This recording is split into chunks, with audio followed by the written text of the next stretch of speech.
Halo dan selamat datang kembali di pembahasan mendalam kita.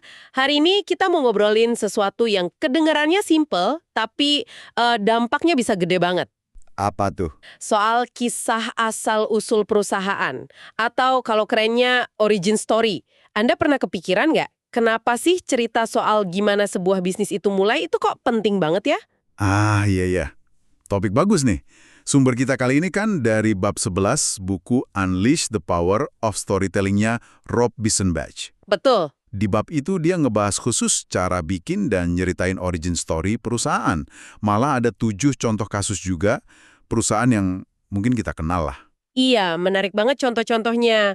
Nah, jadi misi kita bareng Anda hari ini, kita mau coba bedah nih, elemen apa aja sih yang bikin sebuah kisah asal-usul tuh jadi hidup, yang efektif, yang beneran nyambung sama orang yang dengar. Kita lihat langsung aja ya nanti gimana perusahaan-perusahaan itu melakukannya.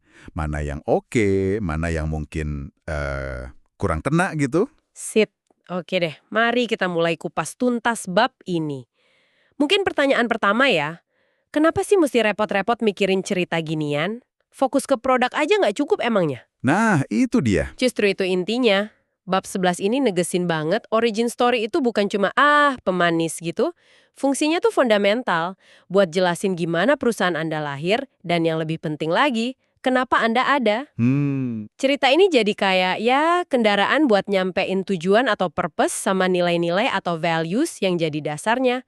Saya jadi mikir, ini kan cara paling efektif buat memanusiakan bisnis, ya nggak sih? Bener banget. Kita semua kan lebih gampang nyantol sama cerita tentang orang, tentang perjuangan, ide, daripada sama logo doang atau ya ampun, laporan keuangan. Yang menarik di sini tuh, cara Biasenbach melihatnya, origin story itu bukan sekedar catatan sejarah, tapi dia lihat ini sebagai, aset strategis. Oh, oke. Aset ya. Iya, kalau kita ingat kekuatan cerita yang dibahas di awal-awal buku itu, kayak di bab 1, kisah asal-usul ini punya kekuatan khusus buat nyentuh emosi audiens. Itu dibahas juga di bab 4 kan ya? Oh iya, soal emosi. Nah, koneksi emosional ini yang akhirnya bisa bangun loyalitas, bisa bikin beda dari yang lain. Ini aplikasi nyata dari prinsip tunjukkan, jangan cuma katakan. Show, don't tell. Hahaha, prinsip itu lagi ya. Ya, jadi Anda gak cuma bilang, kami inovatif, tapi Anda tunjukin lewat cerita, gimana sih inovasi itu kejadian di awal mulanya? Oke, masuk akal banget. Dan ternyata aturan main bikin cerita yang bagus, yang udah dibahas Biasenbach sebelumnya, itu berlaku juga di sini ya. Berlaku penuh? Kita tetap butuh elemen kayak karakter, Iya. siapa tokoh utamanya, terus tujuannya apa, Iya, tantangannya apa aja, betul dan resolusi. solusinya gimana, Mm-mm. konfliknya, dramanya gitu. Terus ada pertaruhan atau stakes-nya, apa yang dipertaruhkan. Dan yang paling penting, cerita itu harus bisa bikin audiens investasi emosi. Bener, tapi kayaknya ada tantangan khusus ya buat bikin origin story ini. Pasti ada. Misalnya nih, kalau perusahaannya udah lama banget berdiri, sejarahnya panjang, detailnya kan seabrek tuh. Milih mana yang relevan itu, lumayan tricky. Atau kebalikannya, biar nggak kesannya kayak, wah sombong amat nih cerita, atau terlalu muji diri sendiri gitu. Ya, Jaga objektivitas tapi tetap menarik, itu seni juga ya. betul. Seni tersendiri. Nah, Bisenbach nawarin solusi yang menurut saya cukup cerdas nih. Kembali ke audiens Anda. Fokus ke audiens ya.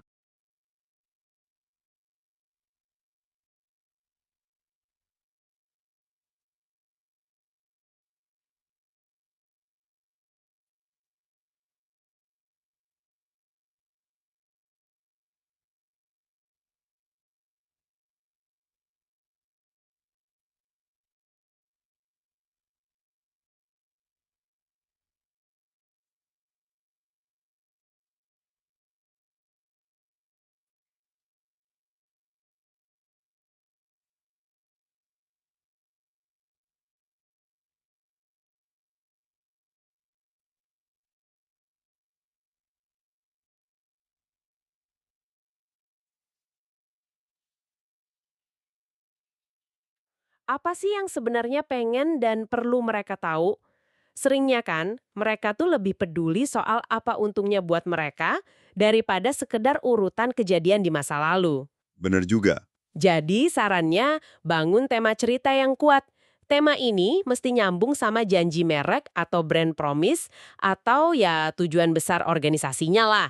Nah, tema ini yang bisa jadi saringan buat milih detail. Detail yang nggak dukung tema ya udah buang aja gitu ya. Persis. Simple tapi efektif kayaknya. Pendekatan ini kontras banget loh sama metode yang mungkin dulu lebih sering kita lihat. Lini masa atau timeline korporat. Oh iya, timeline yang isinya tanggal sama kejadian penting gitu ya. Nah itu, Anda ingat kan contoh Bach sendiri soal tugas sekolahnya? Bikin lini masa sejarah kolonial? Ingat. Dia ngaku dia nggak inget tuh detail kayak Stamp Act atau Whiskey Rebellion. Kenapa coba? Ya karena otak kita emang nggak didesain buat ngapalin daftar tanggal sama fakta kering. Tapi kalau ada cerita, ada tokohnya. Itu baru nempel. Lini masa itu cenderung datar, kurang greget ceritanya. Tapi kadang emang perlu juga kan ya nyantumin beberapa tanggal penting gitu. Iya sih, kadang nggak bisa dihindari. Kalaupun terpaksa pakai lini masa, saran Bisenbach tuh, pilih-pilih banget. Ambil kejadian yang ada daging ceritanya. Contohnya kayak gimana tuh? Misalnya, momen si pendiri nggak sengaja nemu tambang emas di lembah terpencil. Wah, itu jelas masuk dong. Tapi momen pas divisi A digabung sama divisi B buat efisiensi rantai pasok. Kayaknya nggak terlalu relevan buat pelanggan ya. Nah, itu dia. Kalaupun mau dimasukin, coba kasih rasa. Apa konfliknya waktu itu? Dilema manusianya apa? Intinya, jangan anggap audiens peduli sama milestone perusahaan sebanyak kita peduli. Mereka itu nyarinya cerita. Oke. Jadi kalau kita lihat-lihat bagian tentang kami atau about us di website perusahaan, katanya sih ini halaman yang sering banget dilihat orang ya. Ya, salah satu yang paling populer biasanya. Nah, Binsbach ini ngeliat ada pola umum gitu ya di situ. Iya, kayak ada semacam kerangka dasar yang sering muncul. Mungkin karena ini cocok sama ekspektasi bawah sadar kita tentang gimana sih alur sebuah cerita. Gimana tuh polanya? Biasanya dimulai dengan ngenalin si pendiri, terus ada momen aha gitu. Entah dia nemu solusi buat masalah yang banyak dialami orang, atau dia punya tekad kuat buat bikin bisnis dengan cara yang beda banget. Oke, momen pencerahan gitu ya. Bisa dibilang gitu. Terus ceritanya lanjut ke gimana ide awal itu diwujudin jadi produk atau layanan beneran, jadi bisnis. Habis itu masuk fase pertumbuhan, ekspansi, mungkin transformasinya jadi pemain gede di industrinya. Dan ujungnya biasanya gimana? Nah, seringnya ditutup dengan penegasan kalau nilai-nilai awal pas perusahaan didiriin itu, masih dipegang teguh loh, meskipun sekarang udah sukses gede. Kayak pengingat gitu ya. Iya, walaupun polanya kayak gitu-gitu aja, ini bisa efektif karena ngasih struktur cerita yang kita kenal.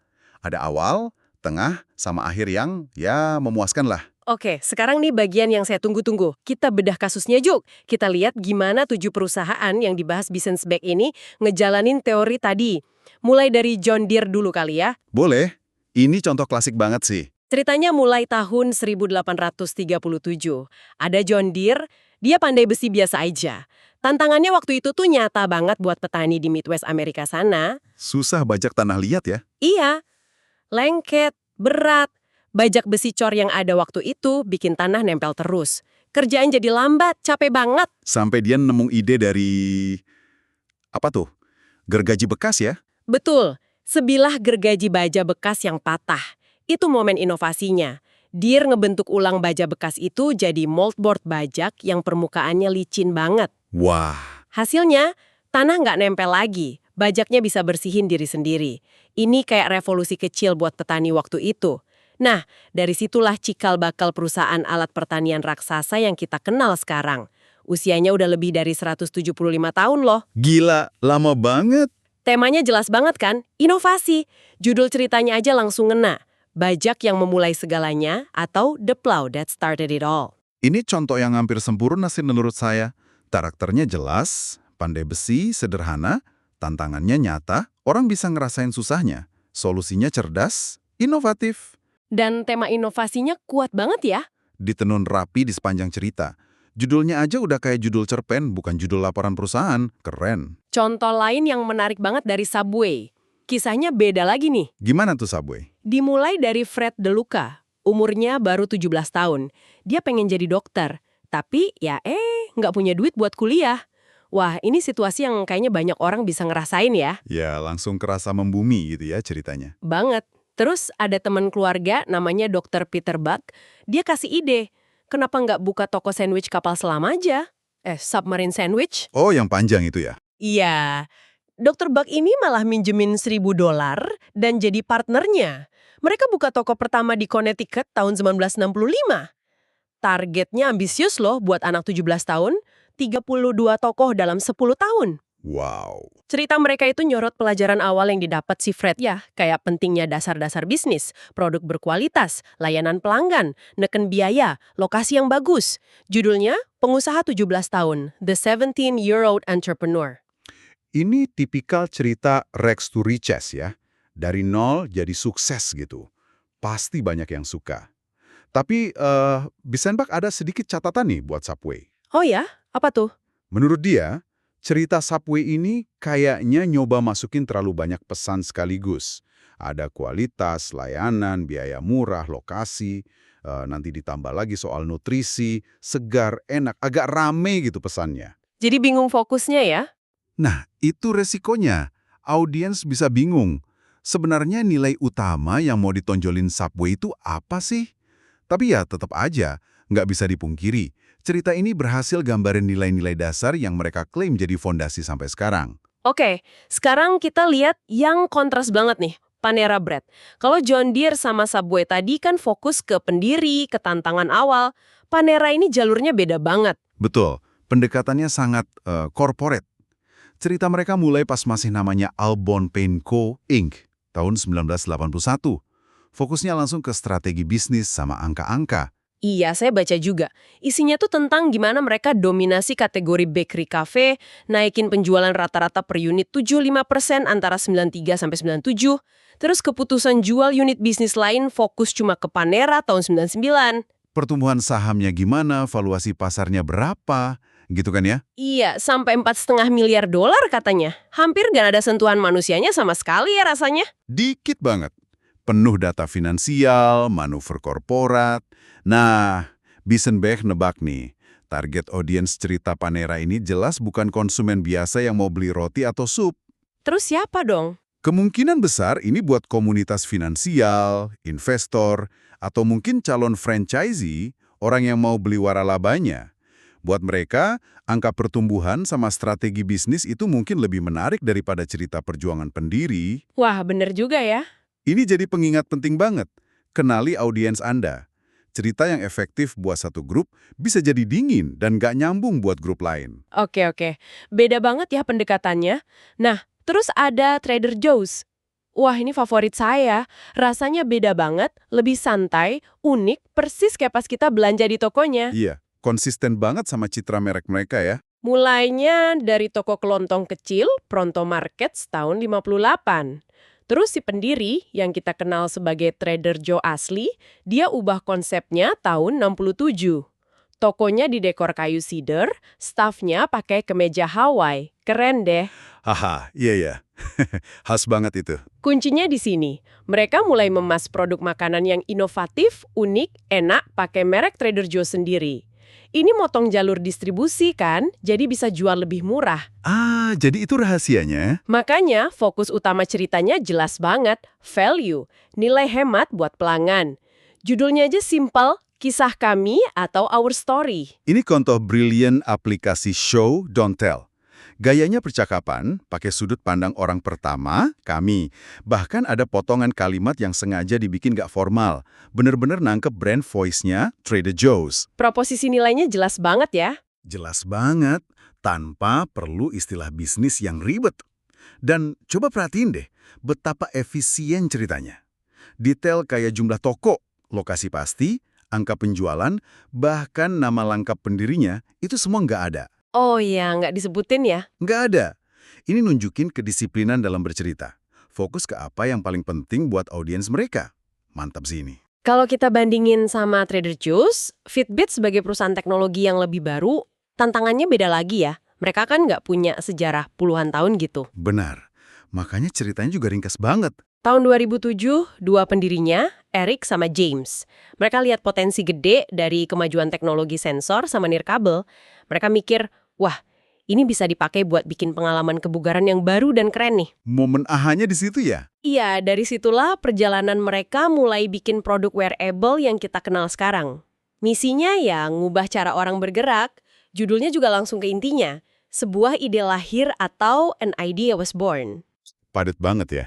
Hampir kayak positioning statement atau pernyataan visi singkat gitu, bukan cerita utuh yang ada plotnya. Iya, ringkas banget. Mungkin ini gaya komunikasi yang lebih modern ya, no nonsense, langsung to the point. Justru, simpelnya ini bisa jadi kekuatan di era informasi yang serba cepat gini. Ada lagi yang lebih ekstrim soal ringkas ini. Bonobos, merek pakaian pria. Saya sampai kaget pas baca cerita mereka di buku ini. Beneran cuma segini ceritanya. Gimana tuh? Kami memulai Bonobos karena kami tidak bisa menemukan celana yang pas. Entah terlalu ketat atau terlalu gombrong. Jadi kami perbaiki masalah itu. Sekarang kami merambah ke kemeja dan jas. Udah gitu doang. Serius? Sependek itu? Iya. Judulnya Bagaimana Semuanya Dimulai atau How It All Started. Wah, luar biasa. Cuma beberapa kalimat. Ini pendekatan yang fokus banget ke problem solution ya. Langsung nusuk ke masalah yang mereka selesain buat pelanggan. Iya, bener. Bisenbach nebaknya, ini mungkin cocok sama model bisnis mereka yang kuat di e-commerce. Di sana kan kecepatan sama kejelasan penawaran mungkin lebih penting daripada cerita panjang lebar. Sekali lagi, pilihan strategis yang disesuaikan sama konteksnya. Menarik banget sih beda-bedanya. Tapi ternyata ada juga ya perusahaan gede yang malah kayak sengaja nggak pasang origin story di website mereka. Bisenbach nyebut contoh kayak Spirit Airlines, TJ Maxx, bahkan firma konsultan segede KPMG. Kira-kira kenapa ya mereka gitu? Ada beberapa kemungkinan sih. Bisa jadi itu pilihan sadar buat ngirim pesan, kami fokus ke masa kini sama masa depan, bukan masa lalu. Oh, nggak mau terjebak nostalgia gitu ya? Bisa jadi. Atau mungkin mereka ngerasa kisah asal-usul mereka udah nggak terlalu menarik atau relevan lagi sama posisi mereka sekarang. Alternatif lain, ya mereka mungkin nyeritain kisah itu lewat cara lain, nggak di website. Lewat cara lain? Maksudnya? Bisa jadi lewat budaya internal, pas training karyawan, atau bahkan lewat simbol dan artefak di perusahaan. Wah, contoh artefak itu menarik. Kayak kasus agensi iklan legendaris Leo Burnett itu ya. Di web mungkin ceritanya dikit, tapi ada tradisi unik yang kuat banget. Persis. Di tiap meja resepsionis kantor Leo Burnett di seluruh dunia, katanya selalu ada semangkuk apel segar. Dan di balik apel itu ada ceritanya ya? Ada cerita kuat. Konon nih, pas Leo Burnett nekat buka agensinya sendiri di tengah depresi besar tahun 1930-an, banyak yang ragu kan? Ada yang nyindir. Paling bentar lagi dia bangkrut, terus jualan apel di pinggir jalan. Wah, pedes juga ya? Nah, sebagai respons atau mungkin simbol keyakinan, Burnett malah naruh semangkok apel di lobi kantornya.